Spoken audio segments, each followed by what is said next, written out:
Bonjour. Vous est-il déjà arrivé de vous poser des questions de savoir pourquoi Isaac, le fils de la promesse, c'est lui qui était le porteur de la bénédiction des dieux promise un peu plus tôt à son père Abraham par Dieu. Ce grand Isaac, qui devait être lui aussi le fondement de la bénédiction générationnelle des dieux, va connaître une situation un petit peu anormale, bizarroïde. Il va attendre avec la femme qu'il aimait tant, Rebecca, il va attendre longtemps pour avoir deux fils uniques, les deux jumeaux qui sont Jacob et Ésaü, un peu comme son père Abraham avait longtemps attendu pour l'avoir, lui, Isaac, dans son vieil âge. Comment expliquer cette répétition anormale des choses? Ça ne finit pas là. Isaac, lui aussi, son fils Jacob, c'est lui qui devait, lui aussi, porter la charge de la perpétuation, de la bénédiction des dieux, lorsqu'il rencontre la femme qu'il aimait tant, c'est-à-dire Rachel. Il va connaître un peu exactement la même situation que son père. C'est-à-dire, il va attendre longtemps, voire très longtemps, pour avoir deux garçons, un peu comme son père. Comment expliquer ça? Ça ne finit pas là.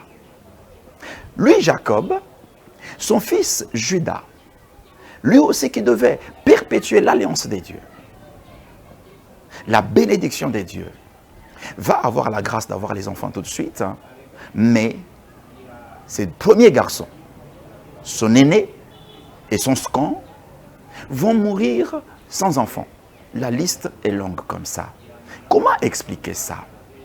Et le même Isaac, la Bible nous dit qu'il va immigrer à Guérar, chez les Philistins, pour la cause des famines, et il va mentir sur sa femme, que ce n'était pas sa femme, mais sa sœur, exactement comme son père Abraham l'avait fait dans le même pays, pour les mêmes causes, pour la même situation. Et il va courir le risque de voir sa femme, Rebecca, être violée, être enlevée, un peu comme son père l'avait vécu dans le passé. Comment expliquer cette répétition des choses anormales? Le grand Moïse, cet homme du buisson ardent, ce grand monsieur pour qui Dieu fait un extraordinaire témoignage en disant qu'il lui parlait comme on parle à un ami, Moïse. Moïse, cet homme du miraculeux, cet homme pour qui Dieu dit dans Nombre 12, le verset 3, qu'il était l'homme le plus patient de toute la surface de la terre. Patient, doux Moïse.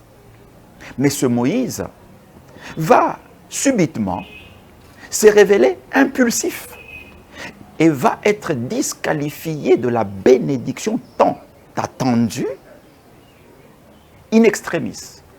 À la porte de Canaan, il va être disqualifié à cause de l'impulsivité, à cause de la violence, exactement comme son père, Lévi, était disqualifié lui aussi par son père de la bénédiction des dieux au moment fatidique. Comment expliquer cette répétition anormale? Et nous sommes en train de parler là des patriarches, des grands hommes de la Bible.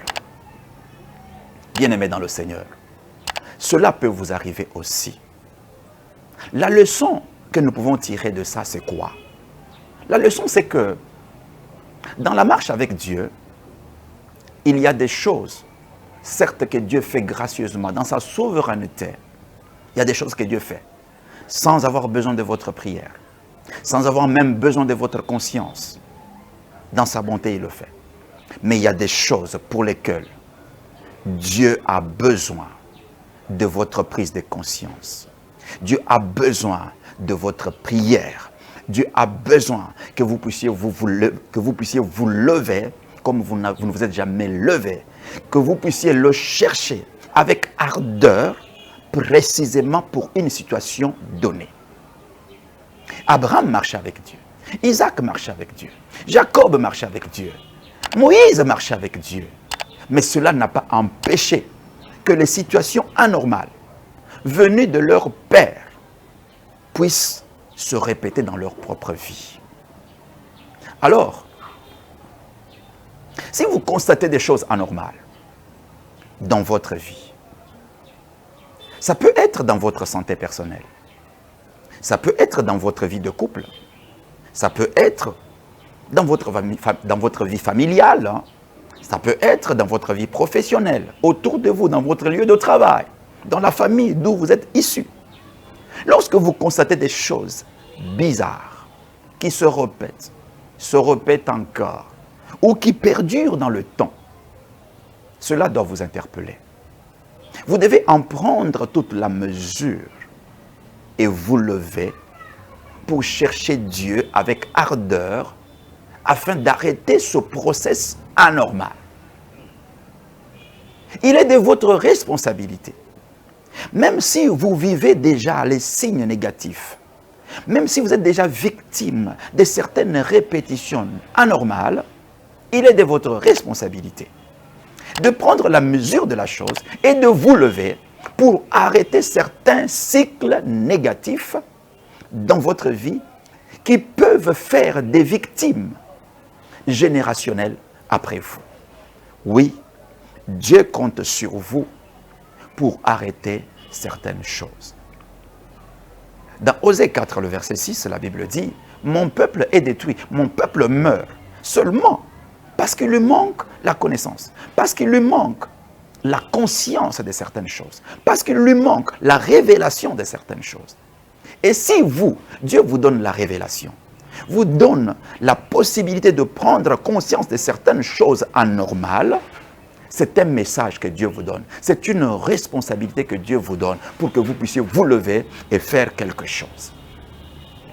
Si vous ne faites rien, eh bien, vous endosserez votre propre responsabilité. Alors, sur ce, bien-aimés dans le Seigneur, j'ai envie de vous dire, Dieu écoute encore la prière. Dieu exauce encore la prière. Oui, si par votre propre prière, vous avez constaté certaines limites, Dieu a disposé des grâces diverses autour de vous pour que d'autres grâces puissent vous soutenir, vous amener à une autre dimension.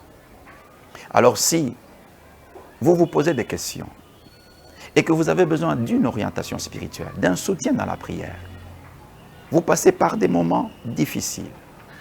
C'est peut-être dans votre vie entrepreneuriale, dans votre vie de couple, dans votre vie familiale. Eh bien, n'hésitez pas de nous contacter sur le numéro qui s'affiche sur le bas de votre écran. Nous nous ferons le plaisir et l'honneur surtout de vous soutenir dans la prière et le Seigneur ne manquera pas d'intervenir en votre faveur. Sur ce, j'ai juste envie de vous dire, c'était la parole de l'efficience. May God bless you. God bless you.